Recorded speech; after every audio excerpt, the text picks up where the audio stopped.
Okay, hello everyone. This is Misha Houston, and we are live with our weekly discussion.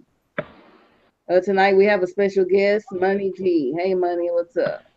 Hi, Misha. I'm good. Merry Christmas. Happy New Year, everybody. Yeah, Happy New Year to you, Money. How you been? How was your Christmas? Oh, you know what? It was quiet. It was good. It was good. Oh, that's great. Hello everyone. This is We got Misha. tons of snow up here in Michigan. A ton of snow. Oh yeah, yeah. Even snow here in the South. I can't believe it. Oh my Are you God. kidding? I always want to put you in Kentucky, Moni. I don't know why. No, no. I'm in the mitten state. I'm right about here. I'm not getting it on YouTube, Mish. Am I on the wrong area? It's live. It says live. Hold on. I'm fixing to type something. See if you see. Okay.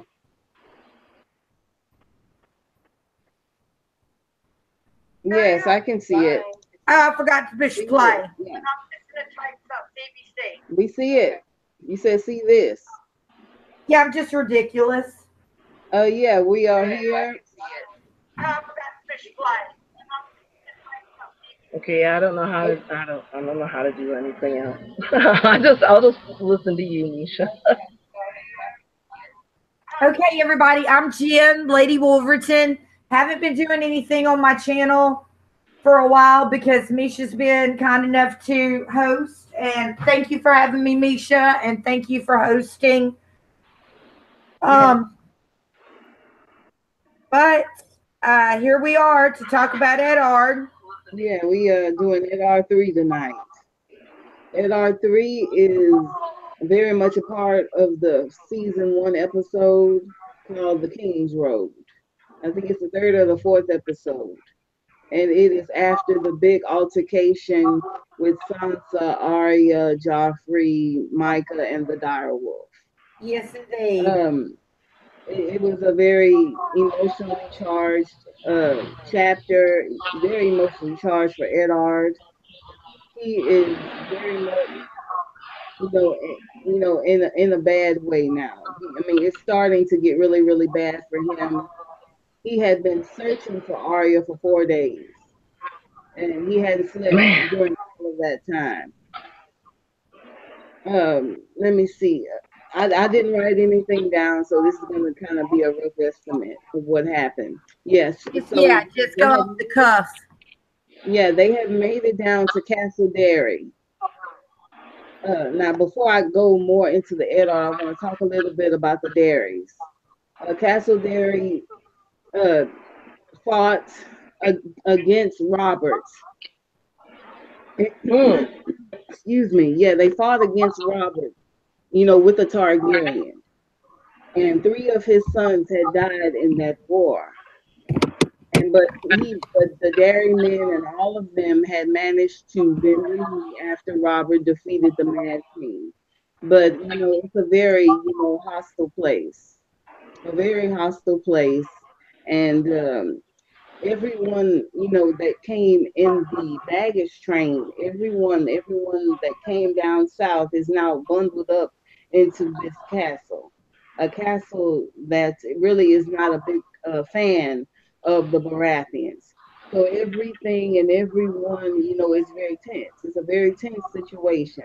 Things are very much starting to get tense around here. What is it, Money? I wonder. Do you have any info on how their relation with the Lannisters are? Because I don't know any about I want to their talk a little bit background. about that. As far as I know, maybe they have. Well, I know that one of the Jerry's is married to a Frey, Gatehouse Amy, Yes. who later marries Lancel. But what I want to say about Derry is that even though it's a small stronghold castle, really compared to say Highgarden, Storm's End, Dragonstone, Winterfell, etc., it's well situated and it's nice and it's considered an old seat and it's very coveted. Like that's why oh shit, Kevin wanted it so bad for Lancel Hmm. because it's considered a very coveted piece of property. Oh yeah, that's true. Yes, it is. It's a lot of history in that old place. Exactly. Now that's what I had to say about that. It's a very well known castle, very well known, and the people there, have great ties to both clans. The Targaryens and the Baratheon, the ruling Baratheon. It's kind of having kind of like the best of the both worlds. I mean, it's a very small place, but Jennifer is right. It's a very coveted piece of land. You're absolutely right, Jennifer, in pointing that out.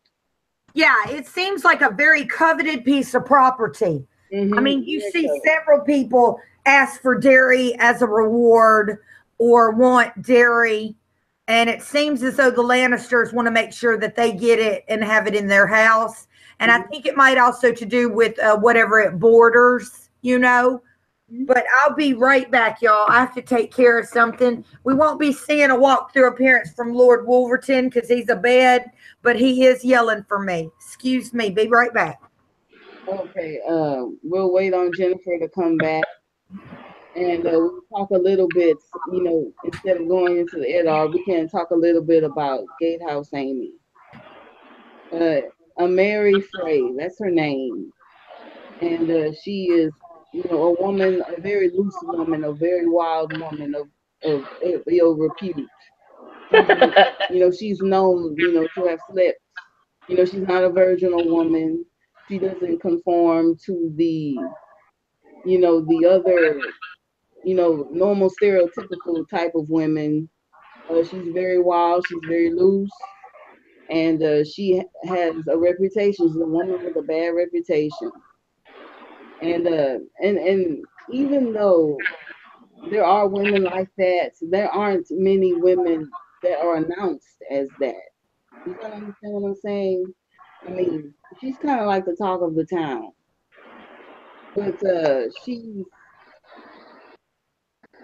the lady of this castle. Yeah, the Mary Frey, Amory Frey, Okay. Gatehouse Amy. I mean, she has a name, Gatehouse Amy, and it's just wow. I mean, there aren't many. There are so many different types of women, but the women that you really see are the supposed innocent type of women. We don't see that many bad girls. There are a few of them, but none as notorious as she is. So giving, props to Gatehouse Amy, she's of the Frey family, so she's obviously going to have a reputation there, a bad reputation there as well. She's a part of House Frey, and House Frey is also a very wide and widespread and sprawling family. Very small. I mean, and the leader of that family is Walder Frey. He's an old man. He's in his 90s now. And they have a reputation for long life. Long life just runs through the Frey family. Fertileness runs through the Frey family. And Gatehouse Amy is a part of that family. And I think, later on in the book series, she may give Lancel a child, I believe. I'm not quite sure, but I think she would if he goes that route. We have someone in the chat. Bassluck, aka Matt. Oh, hi, Matt. Yeah, he says hello. Yeah, hey, Matt. Hello, Matt. Thank you so much for joining us tonight. We're running a little late, but that's just how we roll around here. And she might have a little bit of bipolar or borderline personality disorder, because I know a lot of people talk about, Game of Thrones and mental illness, but her constant need for sex and attention, it, probably goes deeper than the sheer boredom of living in Castle Derry. Could be, could not. It could be. But let me talk about her in regards to Ariane. Ariane, needs love as well, but I don't think she's crazy like that. But I mean, as far as she might be crazy. I think she might be. I think she might crave attention, is what I'm saying. Yeah. I say good for her for getting out of the fray. Yeah, you got to give her that regardless. Let's go ahead and take it back to Eddard Stark. They're in the Derry Castle, a stronghold in the north. They have gotten into an altercation, and Arya has been brought before the king and the queen and the rest of them to talk about this big altercation that happened between the kids and the dire wolf. Yes, Money. I just had one question before we get to that part, because I just listened to it today, and I just happened to I just started watching from the beginning the shows again because Yeah, they're running that. They're running that every day till New Year. They're running a marathon. I didn't even know that. I just started watching them on my own just because I'm obsessed. But just in the chapter, Cersei canceled. Remember, they were all and Sansa was all excited and ticked off that Arya was gonna ruin everything, going out because she was all bruised up. Obviously, she's been like practicing her sword fighting with Micah. Is that his name? Yeah, Micah. The butcher boy. So and she's all, oh, he's got all these bruises and crap on him.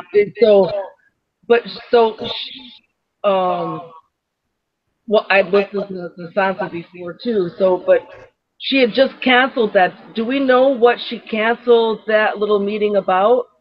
So, like her and you mean them getting together in the wheelhouse? Because we covered Sansa last week. Like, do we know what that was about? She canceled it because Renly and Barristan Selmy showed up from King's Landing. Yes, I actually did reread the Sansa chapter, and they did show up at Castle Derry to take them the rest of the way home.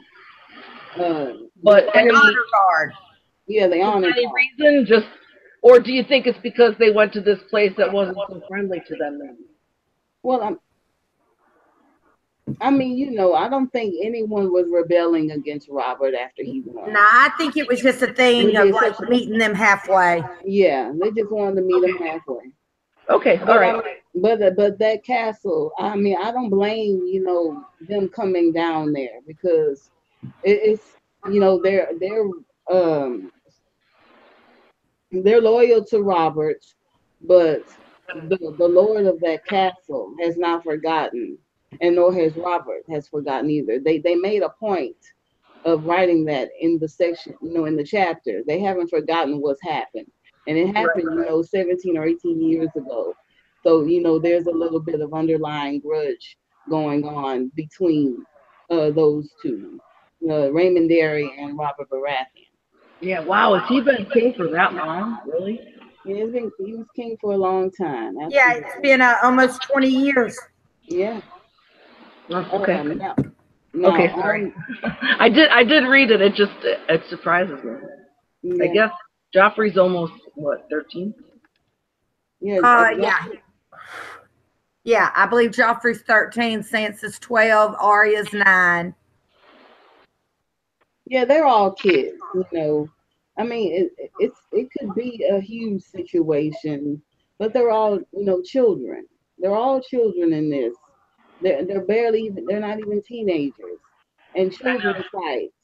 But because of Joffrey, I mean, Joffrey really was the aggravating force in this. He blew it all out of proportion. He started the whole mess, the entire altercation, and him being the prince and his stature and his appearance and how everything needs to look.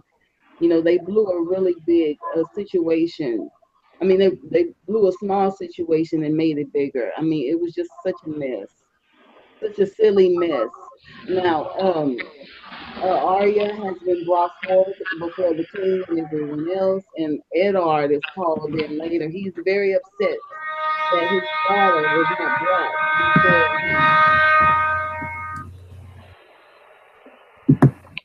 before. He's very upset. He's heart sick. Arya is obviously his favorite. Arya is his favorite of the two daughters, as you can tell. And Arya, and I have to say this about Arya, she really knows how to play Eddard. She cries, and when she's confronted by Eddard, the first thing she says is that she's sorry. She has these tears in her eyes, And Eddard just sees her as this little girl. What I mean, she's just a scrawny little girl. What harm could she do? I mean, he's very, it's all about Arya with him. Arya is his favorite. But like you said, she's been gone for 4 days too. Can you imagine? I mean, 4 days. Yeah, that struck me when I read it. 4 days It's a long is a time. long time to and be it's out in the also wilderness. and then on the flip side of that, can you imagine 4 days for the queen to have Sansa there too? I mean, then I just kind of thought of that. Yeah, I mean that whole situation was very, very tense. They were all crammed up on each other, and it had the feel of a Dance with Dragons. When the Boltons and all of the Northerners were in Winterfell in the middle of this storm. I mean, it had the feel of that, and you can feel that things were just going to pop off. Absolutely. Um, Now they are brought before the king, and the the uh, the king asks Arya, "Tell it now and tell it true. It's a great crime to lie to your king." And Arya tells the story, and Renly thinks it's all just funny. Renly, laughs at Joffrey and says, "You just let this little girl just disarm you with a broom handle, and you had a sword in your hand." I mean, Renly just laughs at Hmm. the whole situation and just walks off. He just thinks it's hilarious. But, Cersei, has to, make her presence known in the meeting. She can't just, brush it off. Shut Joffrey is up. sitting right next to her, and he has these silken bandages on his arm, and she's all about, making an example. She demands that Arya be punished, and she just demands that it all be punished. And she's also very angry with Robert for letting Ned talk to Robert in such a manner. Ned tells Robert, what are you doing here? Why was my daughter not sent to me? He speaks to him as an equal, and she doesn't like that. She's Look, a there's man. no telling what would happen if Jory wouldn't have found her first. Yeah, The misfortune is that when they made it back to camp, the Lannister guards were posted. yeah. I mean, it was a Lannister situation, and they were going to control that meeting and how it was going to play out. And Cersei just hates the fact that they have this lovely connection between Robert and Eddard. She is very jealous hearted of that. She is hurt by that. She can't believe that Eddard would speak to him, in such a way. How dare you speak to your king like that? I mean, she can't bear that. And I She want to say this, I don't think we mentioned this last week, and then we really ought to get on to Eddard, but the fact that he allowed Sansa's direwolf to be killed, if he'd have done something like that to Lyanna, it would have been over. That just shows further how little he knows or knew Lyanna, because everybody says, Eddard's always says she reminds him of her sister. And if he would have killed Lyanna's horse or her direwolf, if she had one, she would have disliked him even more than she already did. hmm But I mean, Let's look it's a at very tense situation all around. Robert says, "Be quiet, Cersei. I never meant to frighten the girl. It was best that we bring her here so we can just get this done now." The queen goes off on her tangent. She says, "Oh, you know full well what happened here. That girl attacked my son. You can tell that they are lying. Uh, she, I think she knows that Joffrey is lying, but she is, sweeping it all up underneath the rug. She's determined to pin all of this on Arya. I think she knows that that boy is lying. I mean, a mother should know when their child is lying, and she's going along with the lie, simply out of her pride. Her pride can't be bruised in any way. she steps forward and she says that animal of hers tried to tear his arm off. And it's just a little bite. Yeah, it was just a little bite. And Arya, being Arya is not she's not able to really express herself the way she should. She looks very guilty in this moment. She looks so guilty in this moment. She's angry, she's hurt, she's screaming and shouting at the top of her lungs. And even though she's telling the truth, she looks guilty. It all just looks so guilty. I mean, she's unwittingly helping Joffrey and Cersei's case. She's very, very belligerent and very wild by nature. Right. The queen says, Joffrey told me what happened. You and that butcher's boy beat him with clubs, and then you said you were him. And we all know that that's not true. It was Joffrey who started this entire situation. Moni, did you have something to say? Yeah, well, even still, like you said, Renly found it all amusing. The whole room kind of was just there. They've had their time to like sit and think about it. The fact is, he was disarmed by this little girl. Even if the butcher's boy and Arya and the wolf, he had a real sword.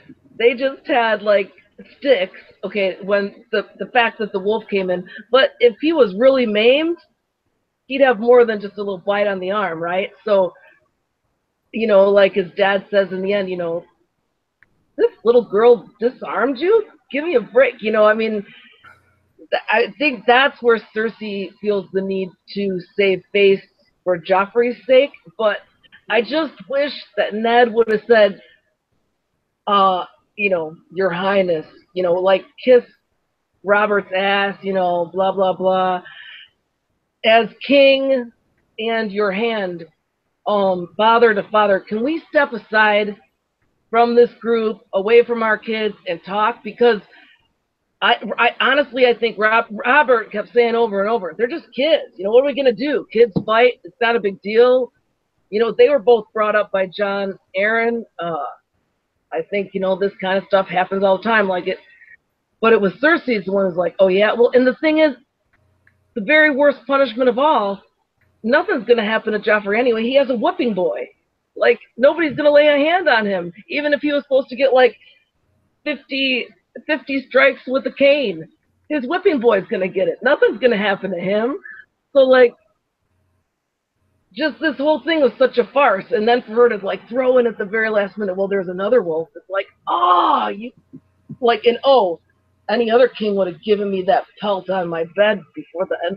It was just you evil, evil woman. I just wish, for their friendship and for the sake of his daughters, if he could have just pulled Robert aside, just had that one-on-one instead of the big, huge. And it wasn't his Cersei people, wanted to prevent from the beginning. Cersei wanted to prevent that. Right, but his people were out looking for the kid. They came in, everybody was thrown off. So they're like, oh, we found her, and then they come into this big crowd of Lannister people and Baratheon people. If he would have just said, listen, Robert, your highness, king, sire, great, blah, blah, blah. Me, your hand, pull you aside. See, he's just so not political. He's just so... Yeah, and you know what? He doesn't know the game. Nothing would have happened to Lady, except for he was just basically, you can tell that Robert has a relationship with Cersei, and you see this with a lot of couples, where he won't give her everything she wants, but just to get her to shut the hell up so he can go on about doing what he likes to do, he concedes, okay, we'll kill the one wolf that's here, even though he knows that's wrong. Yeah, but what? What was the punishment going to be for Joffrey? Really? Nothing. He didn't get shit. Didn't happen to him. No, nothing was going to happen. Except for basically he got laughed at, when they were just like Misha said, you let this little girl disarm you. Yeah. And threw your sword. Because remember, even though Arya is kind of self-taught and whatnot, Joffrey has been, training at least with tourney swords and pads probably since he was Tommen's age, He should be able to, at the very least, retain his weapon. And they killed the kid, man. They killed that boy. And yeah, I mean, it was just a bad situation, a silly situation that was completely thrown off. I mean, I think Renly had the most honest and true reaction to this entire situation. I mean, there are so many things that's going on right now. There's so many issues going on, and we're having some big meeting and big discussion over kids fighting. I mean, it's so low level and it's so sad, and it was completely blown out of proportion. Arya tells her tale about what happened, and Renly is just laughing about it. And then they bring in Sansa. And it shows you just how unprepared Ned is for the whole political game. Oh yeah. And they haven't even gotten to King's Landing yet. Oh, yeah. It does. And on that note, if it's okay with everybody, let's move on back into Eddard 3. We've gotten off track, but that's okay, Moni. We missed you last week. We asked about you because it was the first Sansa chapter, and you know me, I was excited to do it because I'm of the opinion that there's a lot of foreshadowing that Sansa's going to make it to the end, and I think she represents Elizabeth I. And I think she's never going to end up with anybody because she's had enough. She's had just about enough of men. Well, as far as Eddard goes, and maybe we can save that for another time, that discussion, because I kind of agree with you on that. I do agree with you on that she may end up being the queen, later on down the line. But as far as Robert goes and this entire situation, Sansa is brought into the room. She's, in her garb, she's dressed beautifully as she's always done. And then they ask her what's going on. Now, she was privy to all of this. She was privy to all of it, and she just sits there and lies. Now, I want to say that she was a little tipsy at the time. I went back into the chapter, and they were drinking wine. She said that she drank much more than what she was normally allowed to drink. But it is true. She was very much present, and she saw everything that happened. Yeah, that pissed me off so bad, and I hated Sansa as much as anybody after that. However, you guys have to remember, especially when you're married, sometimes you just have to, or when you're out with your friend and she hits that bitch in the bathroom who took the toilet paper, you have to hold up for your people till you get in private. Like when Russell does something to embarrass me, I might not say anything to him out in public, but when we get home, I straighten that ass. Mm-hmm.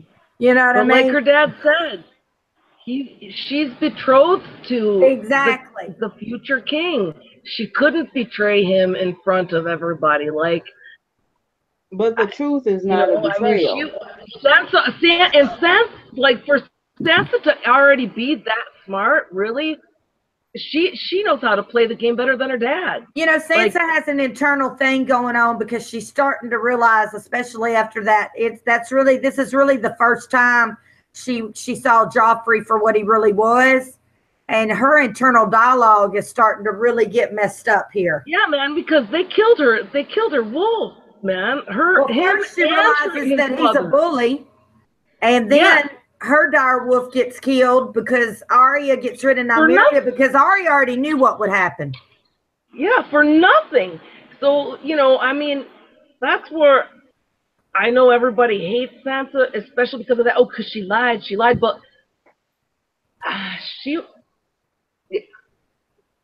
she didn't outright lie and say, no, they beat Joffrey and it wasn't his fault and they beat him with clubs, and she didn't say all that. She said it all happened so fast and I don't remember. I mean, just like every other politician in the world, I don't recall. Under oath, I don't remember. It happened too fast, like you said. I drank too much. Sorry, Dad. There's her dad. She's gonna say what? You know, I was pounding him back with this guy that's like gonna be my future husband, and you know, like and Arya was a big jerk and like you know, like ticking me off like she always does, and yeah, I was a little bit wasted, and it did happen all too fast, and I started screaming and telling everybody to knock it off, and it got way out of hand, like.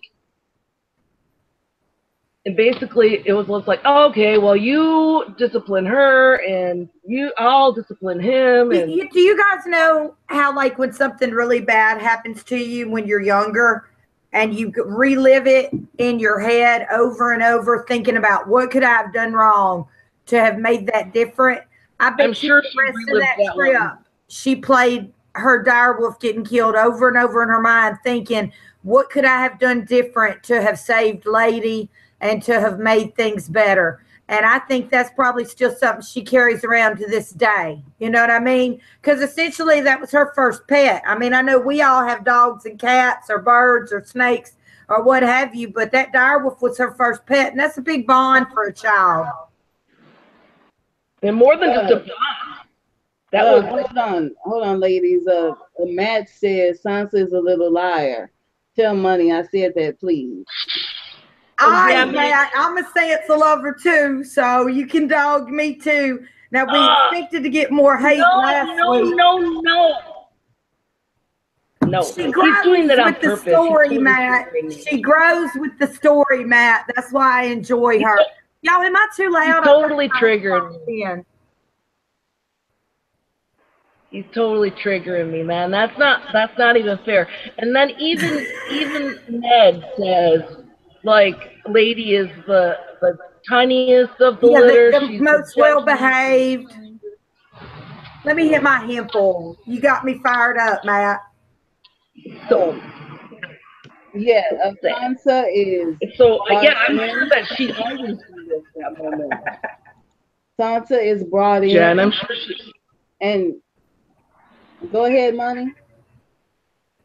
I'm sure that she always relives that moment, like, over and over, Jen. Like, well, like, what could I have done different? But honestly, I don't know that she could have done a whole lot different. Jeffrey, you guys, I had to put a dog down one time. I will never do that again. That was one of the worst experiences. Well, she had no idea that life. was going to happen. It was Joffrey and his evil mother, and that was like.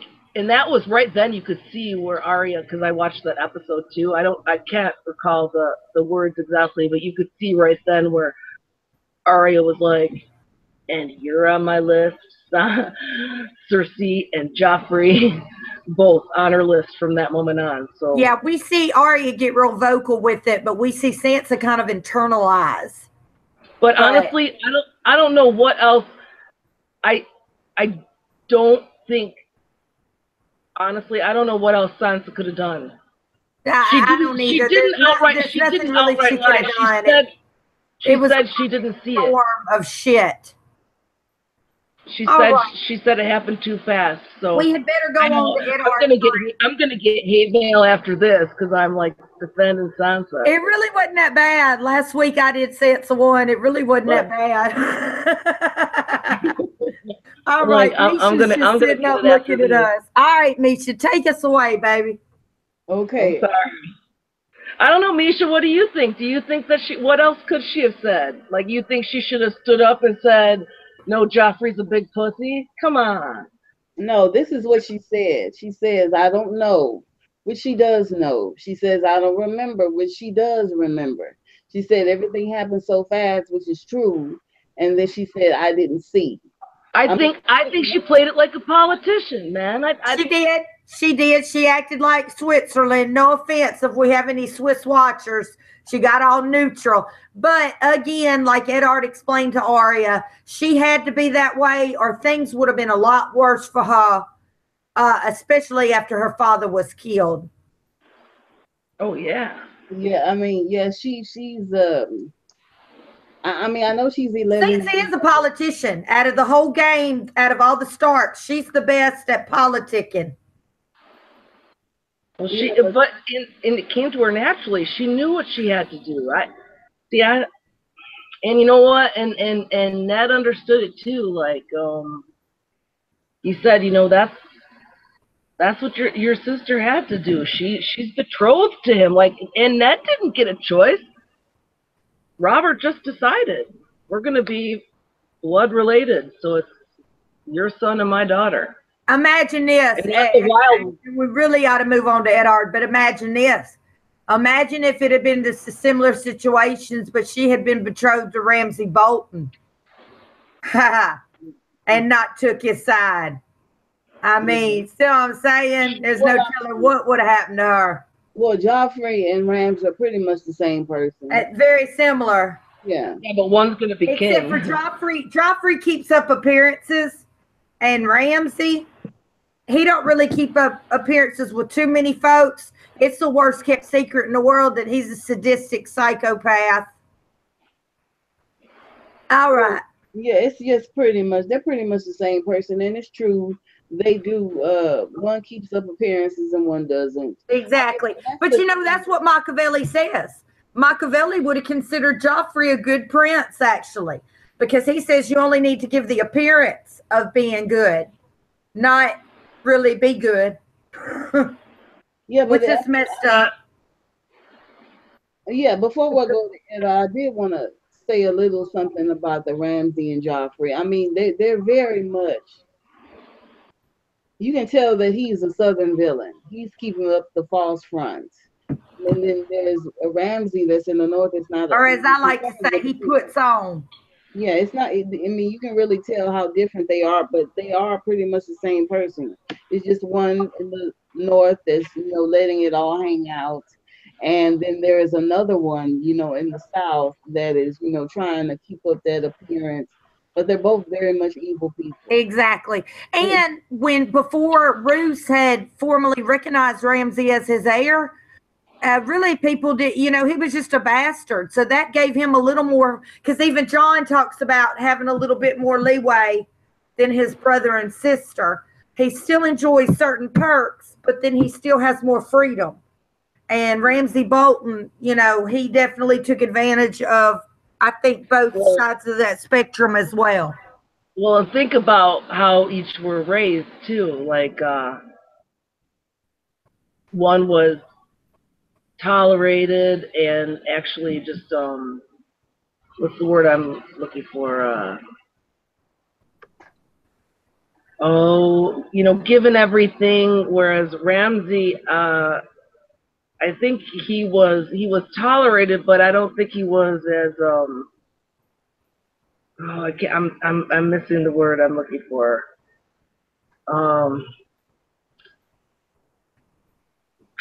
Like pampered upon. That's still not the right word, but right, I mean everything because he was doted upon. I mean, Ramsay was never really doted upon by his father. Like, no, but he didn't really. He was kind of the unofficially acknowledged heir till Roose had another child, because Roose, by taking him into his household, admitted, and he gave him that reek, and they were both kind of like, ew, like it was gross. And he said, okay, well, I turned my head while you were doing all your gross weirdo things, whereas Joffrey was just indulged. That's the word I'm looking for. Of course, in the books, Ramsay's different. I hate to say it, but that Rion dude was kind of attractive to me, which threw me off.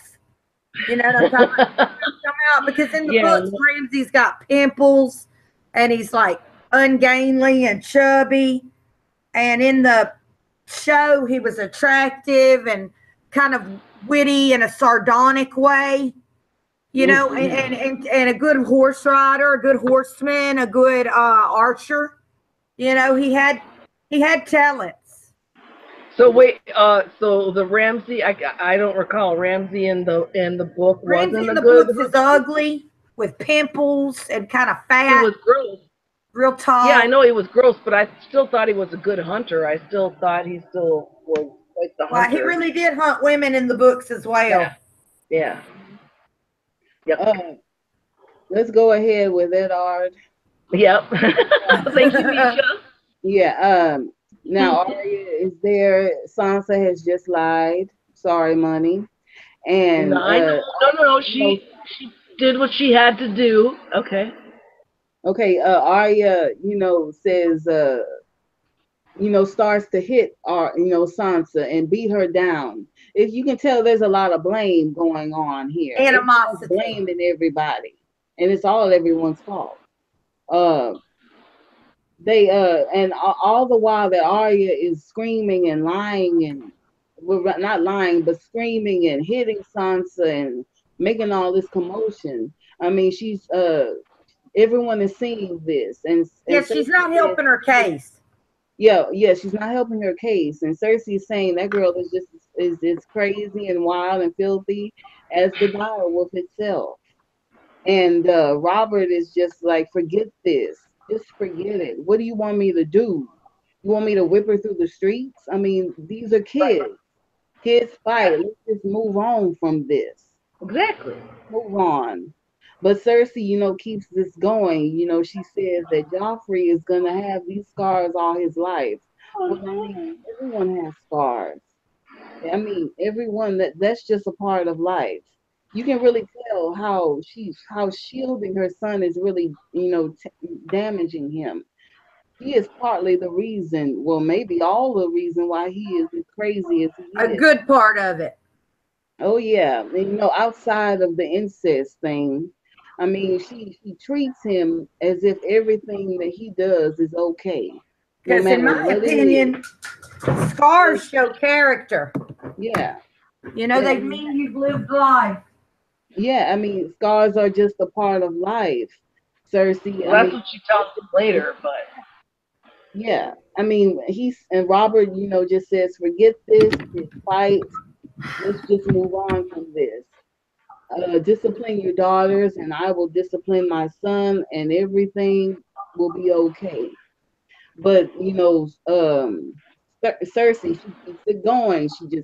She can't just let it go and move on. She has to keep it going.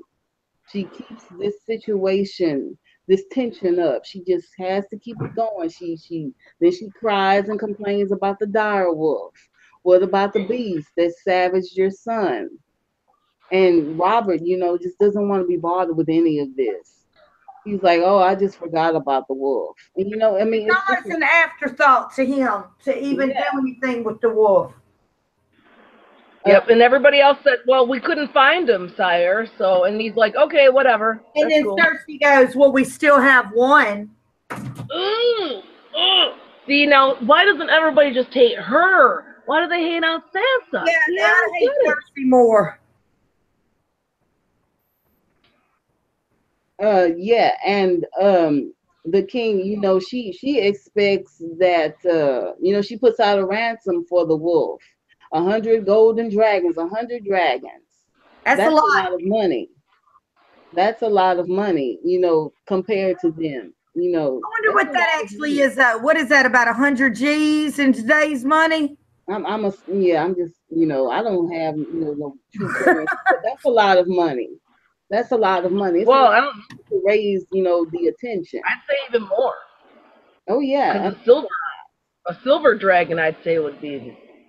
yeah. I mean, she just has to keep the situation going, and then she manipulates Robert. That whole section, she practically manipulated that entire, situation. She put out a ransom. She says that she wants the skin of the animal on her bed.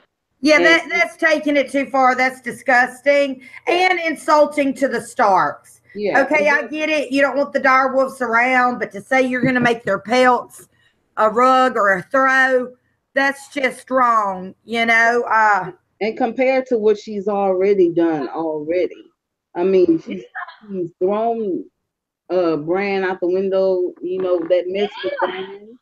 And then she goes on, in this situation, she wants, I mean, you can just tell she wanted Bran dead. She wants the direwolf dead. She wants the kids punished in some kind of horrible way. I mean, you can really tell, like, she's attacking the Starks. She is evil. Yeah, she's just attacking those. passive aggressively attacking the Starks. Yeah, absolutely. From the minute they leave the Winterfell, she is passively aggressively attacking them. Oh yeah, she's just really, she's fanning the flames of this, and she's So really, completely attacking them and stoking the fire, and she's just looking for a The way. only one she doesn't really attack is Sansa because she sees in her, I think, a pretty. She appreciates beauty. She's very. We know that she's very superficial, and she also believes Sansa's young enough that if she puts on with her and is nice to her, she can control her easily. Yeah, I mean, she sees the Starks as a threat.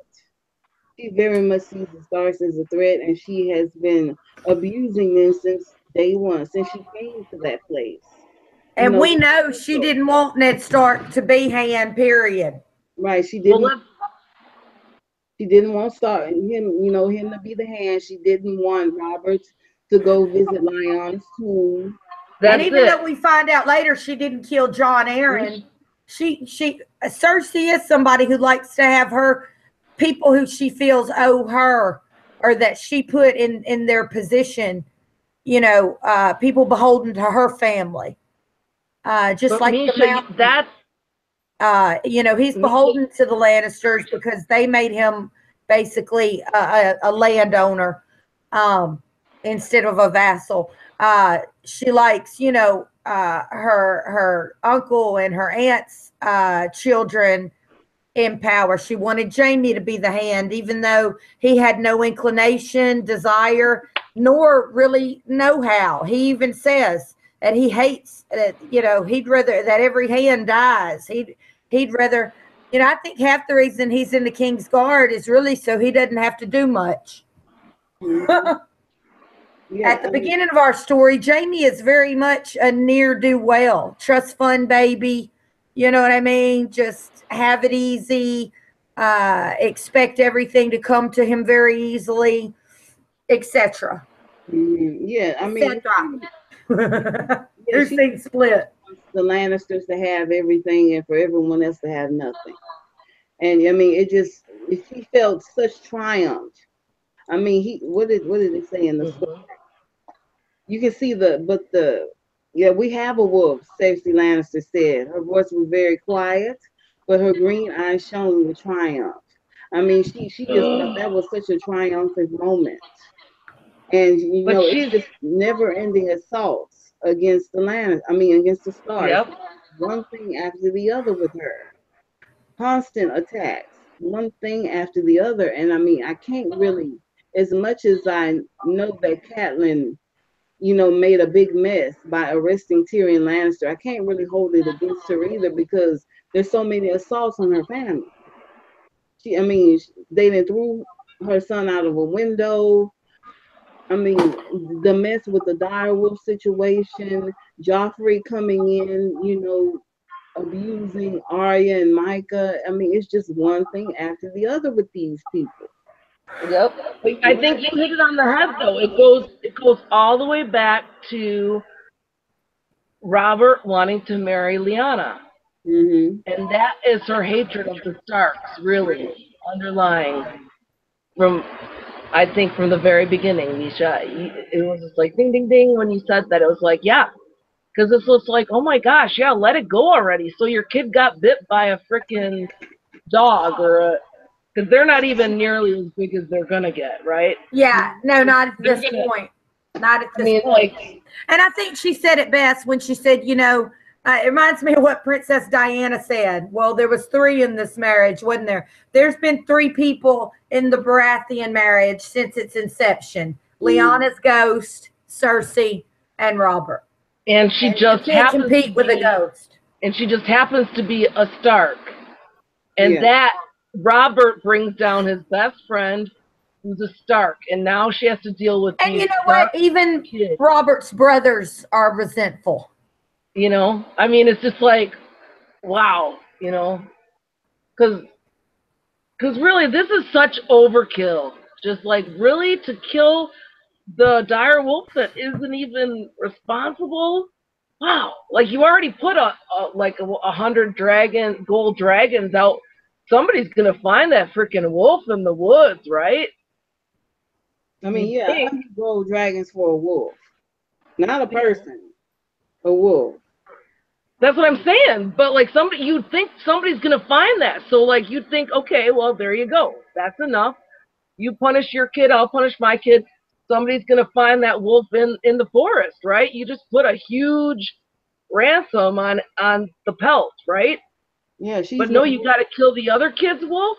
Wow, that's so bold. I mean, yeah, she's been putting. She's been wolf hunting ever since the beginning. The mess with Yep. Bran, the dire wolf, and then And it later even on, says here in the text yeah, that later on in a Robert, that if Ned, when Ned, he's appropriated Sir Raymond Derry's audience chamber, and that Ned makes his way in there after he realizes Arya's been found and taken straight to the king, which he's pissed about. He butts in there and he thinks to himself, it's crowded in here, too crowded. That if it could just be him and Robert, they could come to some amicable solution. Mm-hmm. If he was smart, if he was any kind of a politician like his daughter, Sansa, he would have said, Robert, come on, let's come talk. Our kid's fucked up, man. Or, excuse my French. Our kid's screwed up. Let's go talk. And, but he doesn't. And all heck breaks loose. One thing I will give Ned, for once, a lot of times I feel like he keeps quiet when he needs to, move more into action. He does step up and get mad over, what's the meaning of this? Bringing a child in front of like she's on trial. And he does. I will give Eddard that. For once, I think he acts extremely appropriately and doesn't hold back. No, I know he does, but still nothing becomes of it. Like Robert's just like, oh, sorry, we didn't mean to scare the kid, but hey, this is what happened. And then Cersei's just there.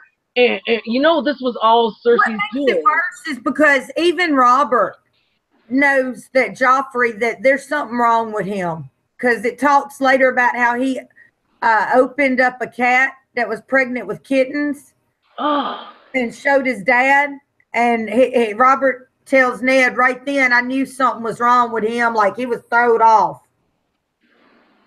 Well, and even when he was dying in bed, he said, you gotta raise him right, because I'm not gonna be here anymore and he's next in line. Well, thanks for nothing. Matt looked it up for us. Thank you, Matt. Wow, it says one golden dragon is worth $10,000. That seems high in my opinion, but they are just guessing on the forum I went to. Insane. Where did you go? The old school forum? You know which one I mean, the one Ilio and Linda run, or Reddit, or where'd you get that, Matt? That's a lot of money. Yeah, that is a lot of money. Like I said, for that kind of money, somebody's gonna find that dire wolf. Okay, yeah, I am Lady De Winter on that forum. I don't post a lot though, because if you get one thing wrong, all the throners, because that's a really old forum, they jump on you big time and make you feel like a real dumbass. Yeah, that's true. Y'all know which one I'm talking about? It's a real old school one. No, not Reddit, the other one, a forum of Ice and Fire. It's real old. I mean, people have been posting on there basically since the first book came out. You gotta be careful. You gotta be careful in some of these sites. But luckily, so anyways, and I even think that crowded room, don't you think, that was kind of Cersei's doing also? Like, Ned was all ticked off, and then they came in, and Cersei was calm as could be, and then, in the book, yeah, Sansa was there, and she was awake. Like, in the show, it was a surprise, like, Well, she could also played it off and been like she was asleep, remember, y'all, in the show? Yeah. And he goes, Sansa's probably asleep, and Sansa goes, no, I'm here, or either Cersei. No, Cersei said, no, she's not. Come out, little dove. She's so evil. She already, she's already twisting, like, Cersei, I mean, poor Sansa around. See, man. I know everybody hates her for lying there, but honestly, I'd be scared shitless. I don't know. I'd be scared to lie and say, well, no, man, you're no king and queen. Your son is a jackass, and he cut the kid's face, and then he was trying to kill my sister with the sword. Because that's the truth. You would tell the king that his son was trying to kill your sister, and that's when the wolf attacked him. I'd be scared to death to tell him that. I See, I think I'd be like, it happened really fast and I don't remember. After Joffrey already swore up and down this horrible, big, huge, elaborate, crazy story, you're going to say he's a liar? I don't think so. At least, not in my world. I don't think I'd have that much courage. So kudos to all you Sansa haters who just would have that much more courage. Arya is still a little girl in this. Here it is, here, guys. As Arya began her story, Ned heard the door open behind him. He glanced back and saw Vayon Poole enter with Sansa. They stood quietly at the back of the hall as Arya spoke. When she got to the part where she threw Joffrey's sword into the middle of the trident, Renly Baratheon began to laugh. The king bristled. Sir Barristan, escort my brother from the hall before he chokes. He stifled his laughter. My brother is too kind. I can find the door myself. He bowed to Joffrey. Perchance later you'll tell me how a 9-year-old girl the size of a wet rat managed to disarm you with a broom handle and throw your sword in the river. And the door swung shut behind him. Ned heard him say, "Lion's tooth," and guffaw once more. Yeah, like, would you be able to tell that to the king and the queen? I mean, that was the king's brother who said that. That wasn't a little girl. Well, let's go on from there. Afterwards, Cersei commands Sir Ilyn, to see to it. Now, Ned tries to fight this, and but I think Robert did make a good point at the end. He says that a dire wolf is a savage beast, and sooner or later it would have turned on your girl the same way the other did on my son. And I kind of agree with that a little bit. I can't, disagree with that part. I mean, it's still a wolf. That's a wild animal. It's not like a dog. That is a wolf. And wolves do horrible things to people. But we know that they have these innate abilities, almost like dire wolves or the Stark spirit animals. However, is that some kind of somebody asked us last week, I believe, Septa Shayna Sapphire asked us if we believe in the Sand theory. That's a little bit of foreshadowing right there. Get her a dog. She'll be better for it. Ooh, nice. And then, Sansa, realizes what's happening here. Yeah, it takes her a minute to even catch on. Hey, they finna kill Lady. Because it's so wrong. It's so wrong. I wouldn't have got it either. I would have been like, what?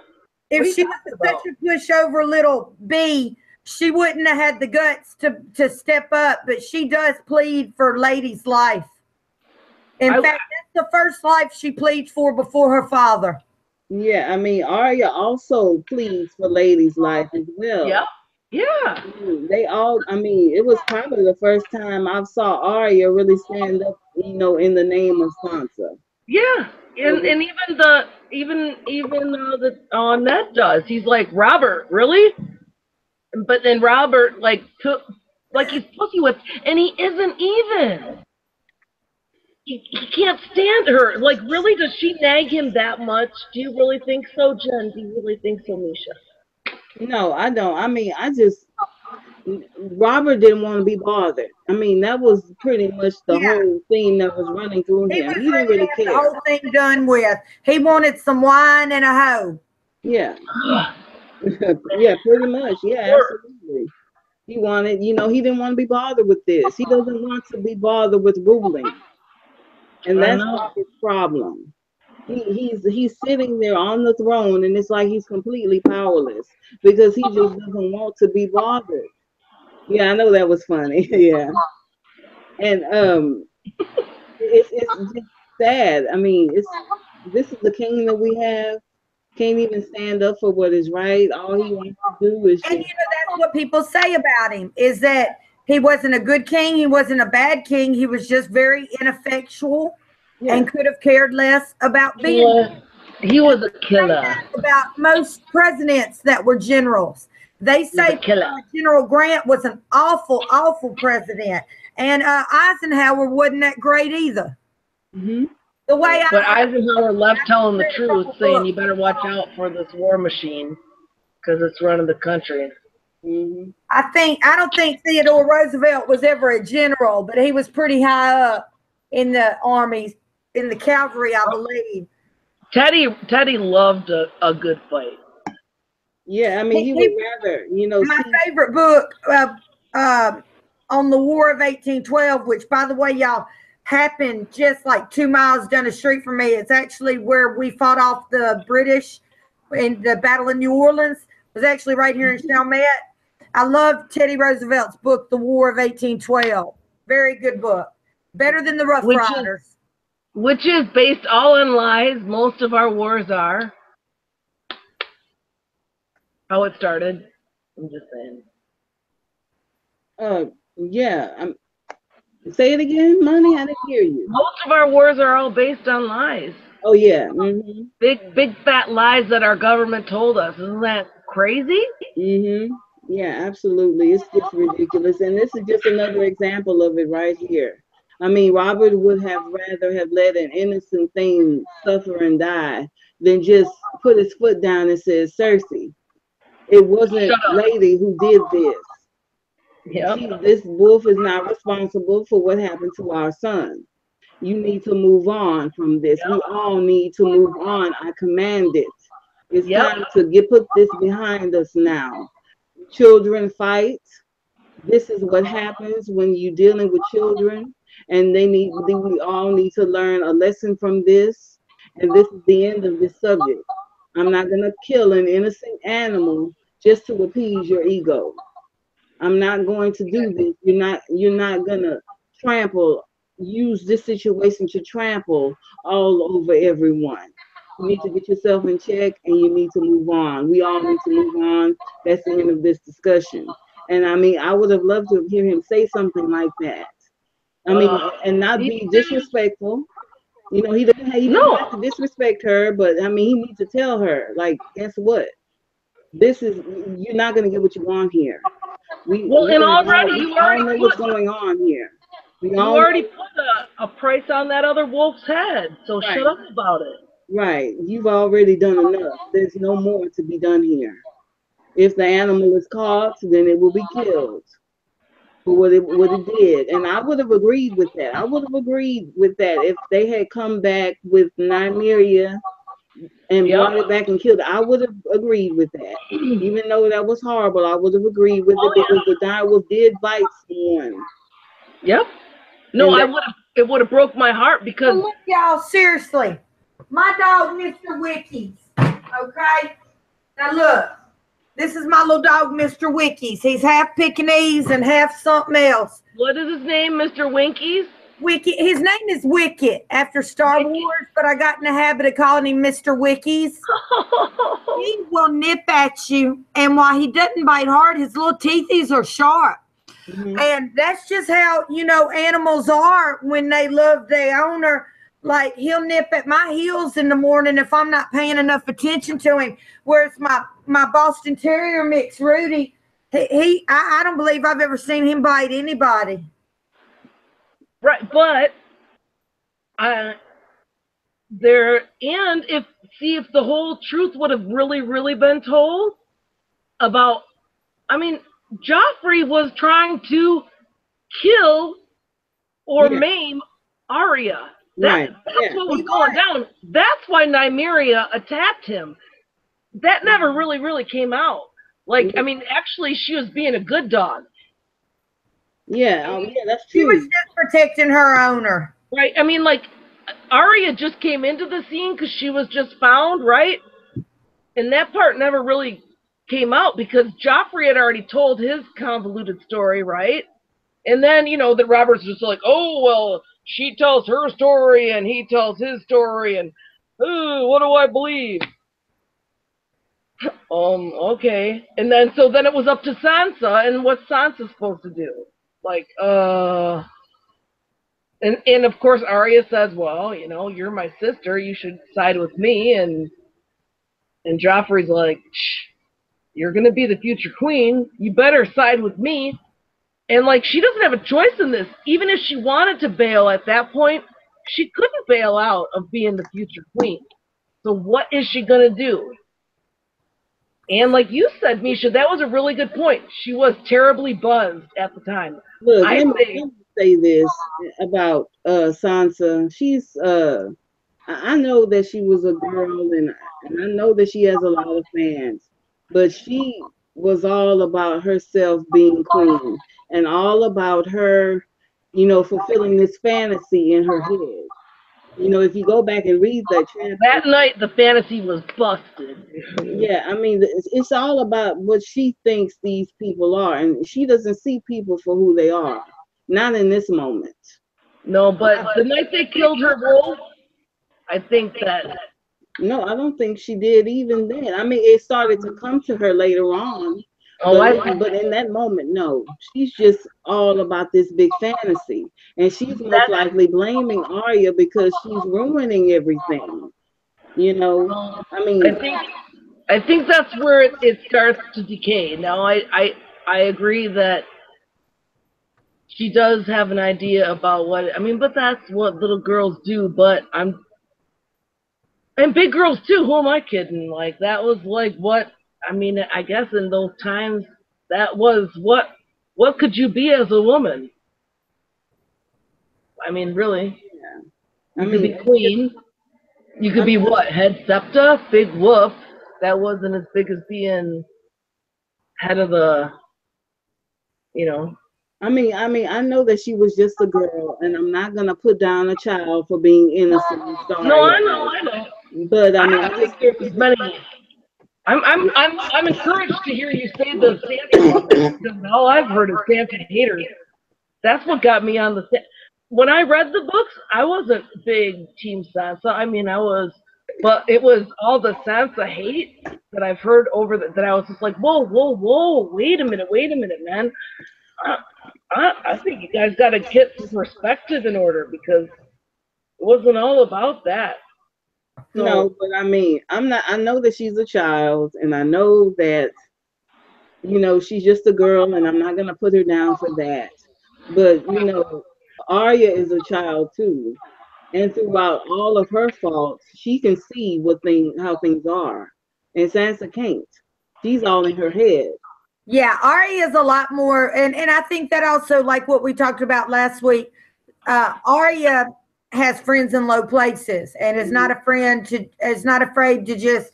She doesn't consider herself the lady of the manor that's above talking to cook's boys, butcher boys, stable hands, etc. Therefore, she is more. She's more. You know, she's not superficial. Right, she's not superficial, and she's very empathetic. Yeah. That, you know, everybody is not rich. Everybody doesn't live in a castle. Everybody doesn't have feet. Everybody doesn't have horses to ride, etc. You know, I think she's got more of an understanding of the human condition at 9 than Sansa has at 12. Right. Yeah. Well, and I do like that you guys pointed out how Arya is Ned's favorite, or he tends to. I don't know that he even has a favorite between the two of them. I think he understands Arya more than he understands. Because he always says, you remind me of my sister. Right. My sister was like you at your age.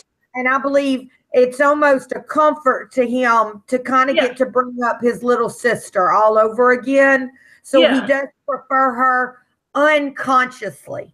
Right. Well, okay. I mean, sure. I don't know. Well, like him getting her that doll. that we saw in season 1. Right, and like, yeah, and it made no sense in years, but he's not as in tune with what interests her as he is with Arya. Right, and he just it's not that he doesn't think of her, it's just that he doesn't quite know her as well. Right, he was trying, he just doesn't get it.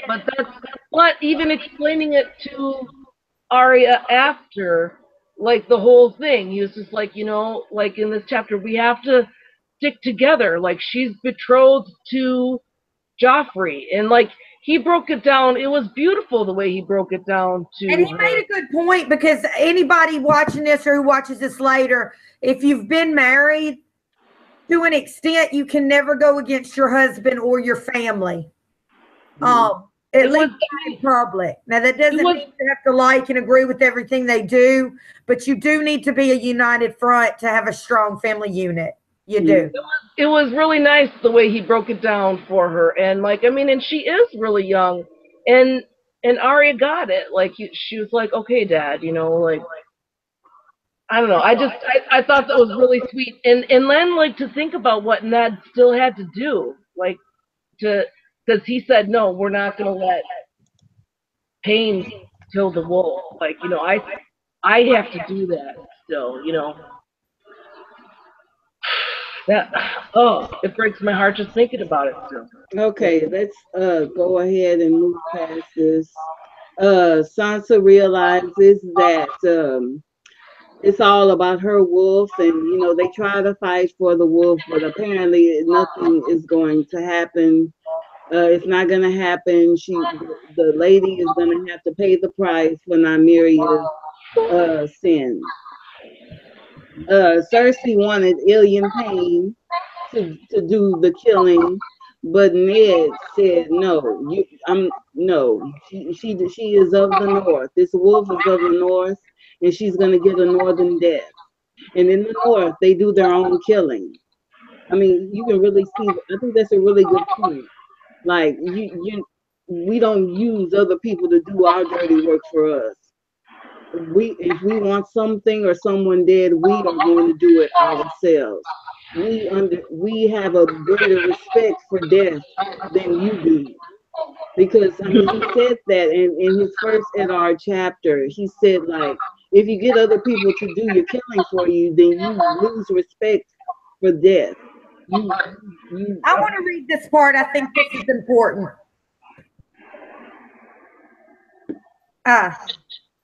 Arya, this is Arya. Lady wasn't there, Arya shouted angrily. You leave her alone.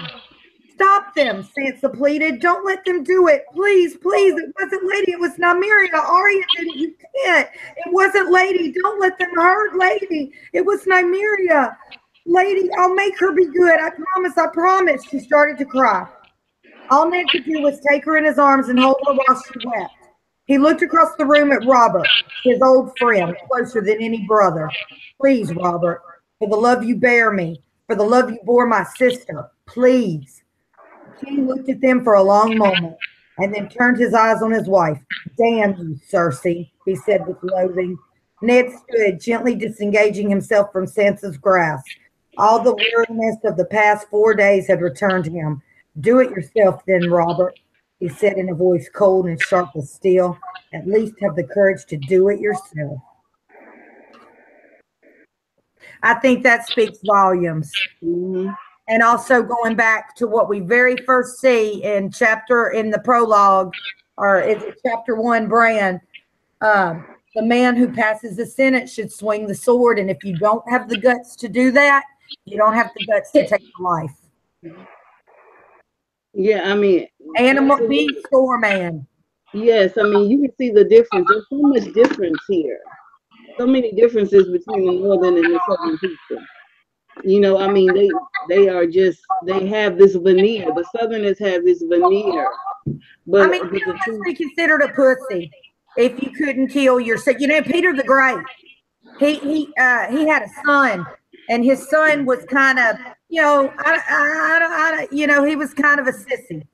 And he was trying to talk his father out of killing some people who had committed treason. And he said, you think this is bad? He grabbed the axe and committed to chop off like 50 heads on himself. And this is documented. just to prove a point that no, it's not me just doing this. I'll do it myself. These people rebelled against us. They're our enemies, and they'll And, Holy shit.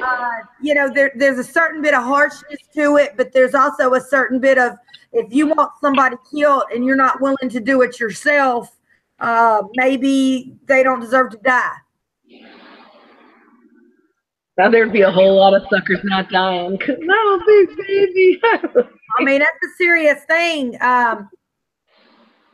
to do, to take a life. Mm-hmm. I mean, that blood will never wash off. You'll never forget that. And I think that the Southerners have completely forgotten what death means and how final it is. They just say, "Oh, give them the pain," you know, and toss it aside. But you know, Ned takes it seriously. You know, he takes this seriously, and it is a serious business. I mean, to take a human life, to kill a man, it takes so much. And it shouldn't just be something, you know, something that you pawn off on someone else. You know, oh, just give them the alien pain. And that's the end of it. It shouldn't be the end of it. You should look into the person's or thing's eyes before you kill it. And they don't have the guts to do that. You should hear their final words. Yeah. And hear their final words. I mean, apparently even Robert doesn't have the courage to do that. He told Robert that if you want this done, you ought to have the courage to do it yourself. And Robert apparently doesn't even have the courage to do that. And we know Robert to be a killer. You know, even to somebody that he once considered somewhat of a friend and a distant cousin in Rhaegar Targaryen. If you don't believe one of the theories that Rhaegar is actually still alive, but let's just say that he really did kill Rhaegar. Right. Okay. So he killed a distant cousin that he was probably, if not friendly, they knew of each other or had probably been introduced. That those are both great houses, you know, and they were both the heirs, and they were distant cousins. Grandmother Baratheon had been married to a Targaryen. Therefore, you know, he has killed people that he even knew in life. So you'd think he'd be harder. That also shows just how ill prepared really the Southerners are for war, and especially this super war to come. The only thing keeping them out of trouble thus far has been the fact that they have good weather, the numbers, and then when they had that Tyrell Union, you know, they had plenty of fodder, which is what you feed livestock. It's important to have horses if you want to go to war. You know, and that's why we saw in this season it was so important, that whole meat train situation. Not only did you get that money for the Iron Bank, but hell, they needed to be able to eat and feed their forces in case they had to ride out south. Mm-hmm. Yeah. Absolutely. But my point was, they've forgotten what it's like, I believe, to, I mean, we saw the mess they made of the field fire, Durden, you know, time to the power of the 0.20, you know, they really got decimated. Let's go ahead. Let's go ahead and take it to the last part of the episode.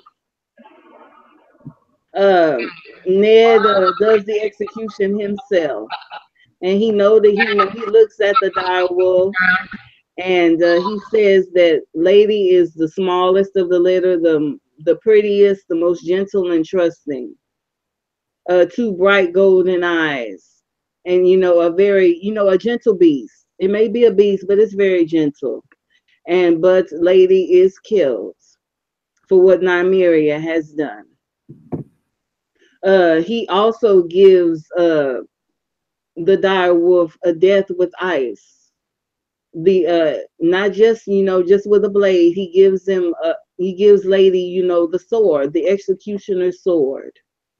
You know, instead of just doing it with a normal blade. I thought that was, you know, something very prominent, a prominent symbol there. Instead of just doing it with a blade, he does it with the ice, the ancestral blade, the Stark family sword. And then he also tells his men, 4 of his men, to take the body north and to bury her at Winterfell. You know, he did not want the Lannister woman to have Lady's skin. I mean, I guess in the death of the wolf, he wanted, the wolf to be treated, with some sort of respect. And I think that was very kind-hearted thing of him to do, not just hand the wolf over to Cersei just to appease her. He made it clear. Take the body back to Winterfell and bury it at Winterfell. It's a part of Winterfell. It's a part of the North. This wolf should be buried in the North. And that's their sigil. Yeah. So when, in all honesty, that would be, how in some cultures people revere different animals as sacred. That would be their sacred, their kind of spirit or totem animal. You know what I mean? So to mistreat one or let somebody wear its pelt or whatever would be a serious disrespectful thing. The last part is of Sandor Clegane. He wanted to wear a lion pelt. Yeah. Yeah, that would have been funny if he had said something like that. Right. Well, yeah, how would you feel if I went out and killed a lion in front of you and wore his pelt around my shoulders? How would you like that? That's a good point. That's pretty funny. And remember when Tywin, in what was that, season 3 or 4, he melted ice down to make Widow's Well and Oathkeeper. He put a lion's pelt on the fire. No, he put a wolf's pelt. Did he put a wolf's pelt? Yeah, it was a wolf. It was wrapped up in a wolf's pelt. Oh shit! I thought it was a lion pelt this whole time. No, it was a wolf's pelt. That's symbolic. The last part of this is the confrontation, the small confrontation between Ned and the Hound. Now, he's walking back, trying to go on back to bed, and he sees Sandor Clegane riding up. Apparently, he wrote down Micah. Yeah, they killed Micah. But he made it sound as if it was Nymeria who died. He says, we've no sign of your daughter, but we've got her little pet. I mean, you can really tell even him at that point was really, really disrespectful. He was really disrespectful of Micah. I mean, just talking about him as if he were a piece of an animal. A rose. Yeah, and not a human being. Is it in the show or in the book where he says he bled all over my saddle? In the show or the book, his comment is, yeah, I wrote him down. It didn't take long.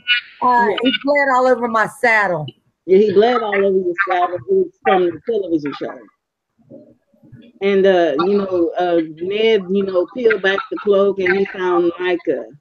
He was a young boy covered in dry blood. And he was cut almost in half from the shoulder to the leg. And he said, you wrote him down, and the Hound was pretty much laughing the whole time. I think in the show he said, you wrote him down, and Ned goes, you wrote him down, and the Hound goes, he didn't run very fast. Right. I mean, he was laughing. The Hound was laughing. He said he looked at Ned's face and laughed. He ran, but not very fast. But he does admit later that everything he does is because he's told to do it. That he doesn't necessarily know. And he gives Sansa some advice. I think this is more TV show. Girl, just do what you're told. Yeah, he says that in the book as well. And I think he meant it in a way as like, that's what I do.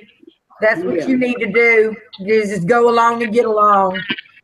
Yeah, I know, but they definitely make him, at the beginning of these books and the beginning of the show, I hated the Hound. I did. I hated the Hound. Yeah, the Hound was nothing. I mean, let me say this. I liked him, and I appreciated him for, protecting Sansa as best as he could. But he was no great figure to me. No, he was, I mean, like, later, like, well, that's, I guess, the magic of these books of George R. Martin. But, because he does this to every stupid thing character, just when I want to hate their guts out. I hated the Hound till we get to King's Landing and we realize that in his own way, he's kind of like Varys a little bit, except in a different kind of way, where he tries to avert, awful things from happening without it being shown that he's even trying to. Well, in that he always wanted to be a knight, and then, no, I don't think he thought knights were good. And well, then right, and then family and doing some shitty stuff. Then right, he had that burnt off, like he had that illusion burnt away. And that's why I think he identifies with Sansa, because he can remember believing, the stories too. All the fairy tales, right? Yeah. What do you think, Misha? Well, I mean, as far as the Hound goes, I think he was just a terribly wounded person. And I think he was just trying to do, as he was told, as best he could, to stay alive.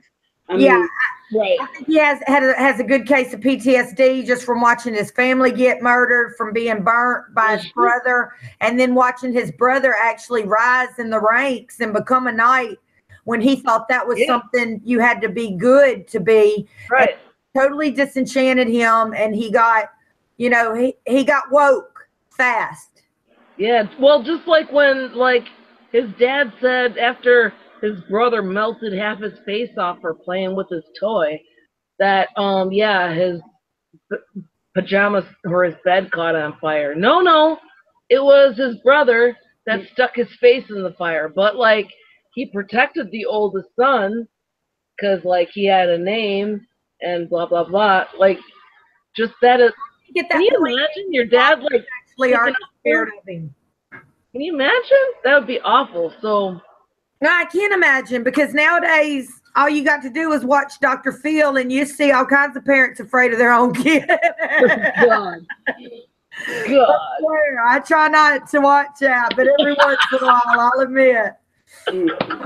Yeah, I saw that one with that girl. Cash me outside. Yeah, in these streets. I learned this in these streets. She trademarked that. She has more money than you and me. What are you talking about, in these streets? Cash me outside. She's got more money than you and me put together, Jen. Well, I think we've finished the Eddard chapter. What's next? Thank you, Misha. Yeah, no problem. It was a very interesting chapter. I really, really appreciated it. And I just thought it really showed a lot of people's true colors in this. I think it showed, just about how far somebody will go, how far they're willing to rock the boat. Okay, so Misha, tell me honestly, tell me true. Do you love Sansa or do you hate her? I don't hate her. Well, let me say this. In the show, I'm finished with her. I'm finished with her in the show because, I'm a fan of Peter Baelish. But in the books, I still like her. As far as the books, I mean, she's starting to open her eyes a little bit more. And that's pretty much all I wanted for Sansa, was to get those stars out of her eyes and just open her eyes and see some of these people for who they are. Get out of this fairyland that you're living in. I know, but you know what, golly, don't you just see, parts of me just want. I feel sorry for her. Forever. Matt in the chat, he's one of the Sansa haters. He's like, Sansa sucks. He's just trying to trigger me. Stop it, Matthew.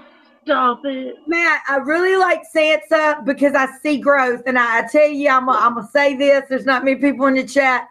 I can remember being 13 or 14 and just believing everything my parents had raised me to believe, and just naive, and then getting out in the world, getting my first job at the Lucky Fisherman Seafood Buffet, and really getting getting a little car, meeting, different kinds of people, and starting to form my own opinions. And so I see Sansa growing like this as a character as she gets woke to the way things really are. And that's why I get behind Sansa. And I'm also a huge history buff, as most people know. And I really think that Sansa is mirrored as a mixture of probably between Mary of Ye and Elizabeth I. Mhm. I wish I would have been half as smart as Sansa, let me tell And maybe you. a little bit Eleanor of Aquitaine if she ends up with the Riverlands, the Vale, and the North. I tell you what, I wish I would have been half as smart as Sansa, but I still want to believe in rainbows and fairy tales and sparkles and happiness, but not in this story. No, Lord not knows at why I'm no. reading this story. No, I know this chapter really isn't about Sansa, but I just wanted her just to open her eyes a little bit, and just get out of the fairyland. I mean, she has the intelligence, she has the wit and the charm, she has a good look, she has all the tools. And I mean, I just want her to be more realistic. That's all I wanted. And That's I all get I've what ever you're really saying. wanted for her. I don't want her to She be was very morose and skillful. surly. And I you don't have want to understand, because people who have come from one background, and I find that if you have older siblings that are into a bunch of stuff, you also learn faster. And my older brother, he was kind of a jock. He wasn't really very hip. He didn't do anything, he was always training. He played football at Mississippi State. So he wasn't a drinker or, anything. So I didn't learn much from him. I'm the oldest and I still square, L7, man. I mean, yeah, it really depends on where you come from, as to where like Arya made it her business to learn other cultures, so to speak, or other ways of life. Sansa, she was happy just absorbing everything she was told and taking it at face value and happy with that. So, then what about Ned? Now, surprisingly, I always loved Ned. I did too. And now, what? I was woke to the fact that there are Ned haters, and I couldn't believe it.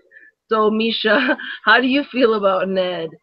As I said before, I think this chapter really showed everyone's true colors. I mean, Robert is very cowardly and disinterested. Cersei and Joffrey are monsters. Yeah. Sansa, excuse me, Arya is wild, and Sansa is, weeping and crying. And then we have She's Ned here, political. and Ned is,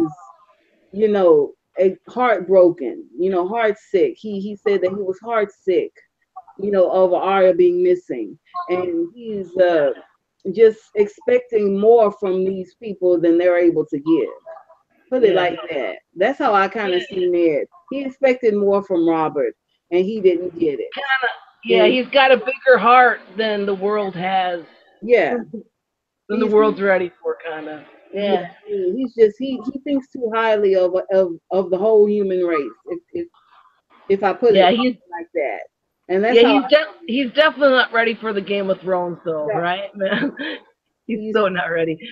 Of course, I had no idea about that when I started reading this book, man. Boy, were my eyes open oh yeah. by the end of this first book. I Okay, couldn't. are there any final thoughts? Any final thoughts on this chapter? No, I just was curious about Okay. what your take on was all of these people. I feel about the same. I think Cersei and Joffrey.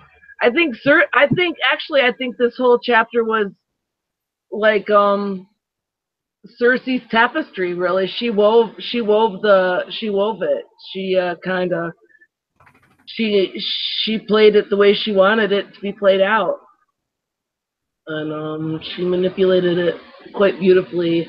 I think Ned. I think Ned is aware of what he's getting into. I think he's very apprehensive of what he's going down into. Like his brother and his dad died the last time they were called to King's Landing. He's doing this for his best friend, Robert, who's the king, and he's just been thrown under the bus before they even got there. And Yeah. this is for their kids, And Robert's screaming, "Oh, kids get into fights," and yet he just got thrown under the bus, like for kids getting into fights. So, but he's still keeping a level head with his family. I think that's really cool about Ned. Of course, I love the Starks. Cersei and Joffrey are kind of monsters, like you said. Robert He's bigger than life, but he's such a disappointment. But I still, I see Cersei handling the situation. It's her web. It's her. So yeah, I don't know what the next chapter is, but I'm biting at the bit to read it. So cool. Thanks. Yeah, the next chapter is Bran. Who's doing the Bran chapter? I don't know. Normally, Bran does Bran. Is he not going to be anymore? Yeah, I mean, I spoke with him on Christmas, but I don't think he's able to make it. I don't think he's able to make it because of the time. I wish we could get a girl Liz back sometime, but I know she has, the time difference in her family situation makes it difficult for her. I can ask BBM, but I mean I'll read it. I'll have it read. Moni, you can you come on next week? You want to take Bran? I don't know what taking a chapter is, you guys. Hey, read it and basically go through like an overview. I know he's so good at it. I'm intimidated. Points that we see in it. That's okay if you don't want to. That's okay if you don't want to. It's no problem. Maybe I'll try to talk to Tony and see if we can get him back on for next week, and maybe I'll try and get him to do the Bran. I'll read it also, and I'll talk. But read it if you want. I'll talk to you, Jen. I'll talk to you, Misha, if you guys want to get a hold of me. Okay. I'm off this week from school, so. Okay. Yeah, so I'll talk to you guys. If you want to be on a panel sometime, let us know. The way we do it is usually we have our other friend Tony Umber. You may know him from around YouTube. Somebody will just volunteer to take the chapter, which basically just means they read it, maybe make a few notes. Tony got some notes off the site one time that were the best we've had. It was basically an already done up outline. You can do that. And then you're just the one who goes over the basic points of the story, and then we all discuss anything we thought was perhaps foreshadowing or extra special to pay attention to or what have you. Misha, you always watch the Casbar. Well done. Moni, you're probably already subscribed, but take a minute, everybody. Matt has a channel. If you hit his little picture and you can subscribe to him. Yeah, he has lots of cool stuff. It's most excellent. Matt says, see you all. It was awesome. You ladies are great. And Moni will do some reading. I will make her. Yeah. I'll read. Okay, so y'all obviously already know each other. I'm good friends with Moni. So like I said, I told him the only requirement is that you love these books and this show. Okay. If there is nothing else, we're gonna go ahead and end it. You want to do your outros? Sure. Okay, I'm Lady Wolverton. I have a YouTube channel, The Lady Wolverton Zen. Yes, that's my real last name by marriage. I know, it's awesome. To not use. We're really not doing anything on my channel right now. I'm working on something maybe, and Misha's hosting these Thursday night book clubs. Please, everybody's welcome. Like I said, the only requirement to participate is a love of the show or the books or both. I'm no expert. I'm just an enthusiast, and I give speculation at best, but I do, for the most part, know my text. Yes, you do. All right, and I'm also Jennifer Wolverton at Facebook. Yeah, I'm 40 years old. Catch me on Facebook. I do have Twitter on one of my Kindles, but I don't remember the password to put it in my phone. But yeah, I'd be happy to friend you. All right. Bye, guys. Thank you. And you don't have an outro? No way anyone can reach you? I'm just on like G+. I don't have anything special, no. If I have something on YouTube, I don't even know what it is. So it's all good. I'll talk to whoever about Star Wars or Game of Thrones. Same here. Okay. The dude come over to hook up my AT&T today. I've got all the, I've got the start bed and all this stuff up, and I'm like, you watch Game of Thrones? He's like, never seen it. Never seen it. And I'm like, damn. And he's Sorry. I'm like, well, if you ever need, you know, about 70 hours worth of television. You want to sit down for a minute? Well, thank you, ladies, for inviting me. I appreciate it. Merry Christmas and a very Happy New Year. We'd do it ourselves if we had to, but honestly, 3 makes it go, you know what I mean? Keeps it more ebb and flow. Mm-hmm. And this is Misha Houston. I'm Misha Houston. Thank you for joining us tonight. You can check me out here on this channel under Misha Houston. You can check me out on Facebook under Misha Houston, and you can check me out on Instagram under Misha_Houston.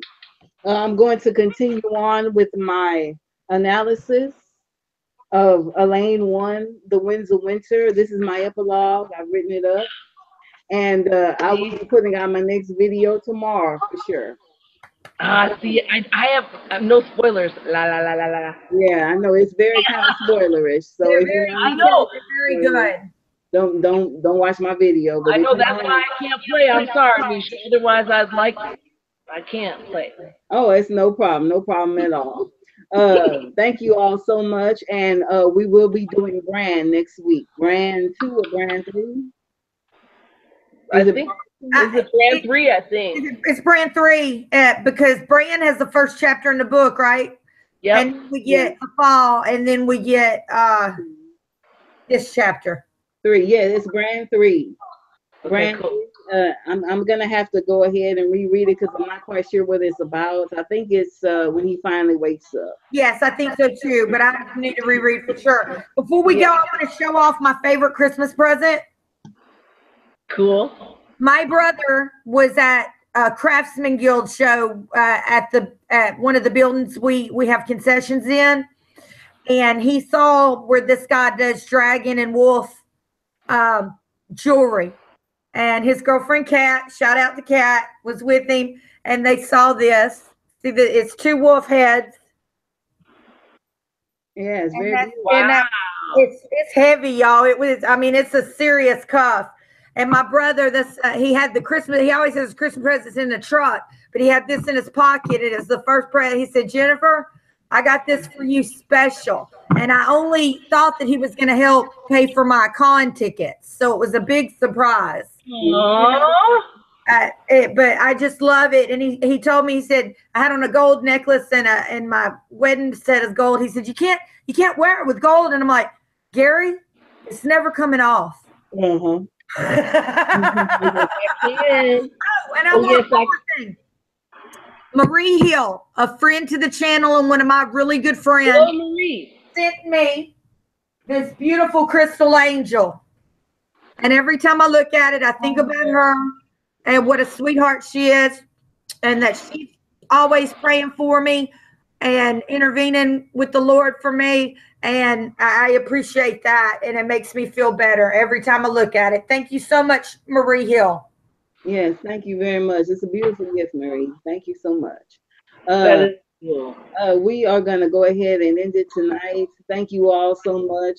To Matt, thank you, Matt, for being in the chat room.